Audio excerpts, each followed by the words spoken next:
Hello, and welcome to the Wayfaring Panda. I'm Annette. Today I'm participating in a YouTube hop called Embossing Folder Fridays, and this was started by Penny Stone from Team Tiny. And the idea is to pick a theme for the embossing folder and make a card from that.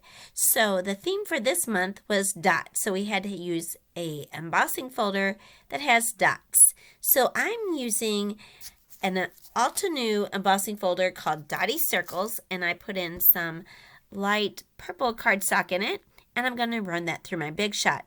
Now I tried to use this metal platform because it's smaller, but it didn't work because it was too thick, so I had to switch to my larger platform because I have a Big Shot Plus, and I had to use no shims with that in order for it to work since this is a 3D embossing folder. For this card, I'm doing the double embossing method. So first of all, I did a dry emboss by running it through my Big Shot with the embossing folder. And now I'm going to do heat embossing. So I'm going over the cardstock with my embossing tool. And that just lays down a powder to make sure my ink only sticks where I want. And then I'm going to use my brayer to rub on this VersaMark ink. And it'll go over the top, and you need to not press down too hard so you don't want to flatten the dots. And the dots are the parts that are raised, so I'm just going over that and putting ink where the dots are. Next, I sprinkle on some purple embossing powder from Ranger over the top of my card and tap off the excess. And then I use my heat tool to melt the embossing powder. Now, later on when I put the card together, I think some of the powder might have come off, so I must not have got it all melted. I was having quite a bit of trouble with embossing powder on this card. This really should have gone together really fast without any problems, but I was coming down with a cold or maybe COVID, I don't know. I'm still getting over it, so I'm going to blame it on that. Next, I'm going to use this vellum for my card, and it's kind of a challenge for me because I hardly ever use vellum, but I always like how other people's cards turn out when they use vellum, so I'm challenging myself to try to do it. So I cut out this vellum with a Lawn Fawn scalloped heart die, and then I'm going to use the same VersaMark ink to stamp these butterflies in sentiment from a stamp set from Newton's Nook called Monarchs. So I'm going to stamp a couple different butterflies, and I'm using my VersaMark ink, and then I'll go over that the same as I did before with the same purple embossing powder. Next, I'm using the same stamp set to stamp on some little butterflies with the same VersaMark ink and the purple embossing powder. I just did this in 2 steps because I didn't think that the ink would stay wet enough to stamp everything and then emboss it. So I'm adding these on to give it more interest, but also to give me a place to put some adhesive behind the vellum so it won't show through. And I'm going to use foam squares for that. Next, I'm using my art glitter glue to attach my panel to my card base. And you can use whatever adhesive you want, other types of glue, or you can use double-sided tape, whatever you like. I like using glue because you can move it a little bit afterwards if you don't quite get it lined up correctly, which is something I definitely usually need to do. Next, I'm adding some foam squares to the back of my vellum, and I'm just putting it behind where there's solid pieces so that it doesn't show on the other side. I just keep flipping it over to make sure it's not showing and see if I need to move it.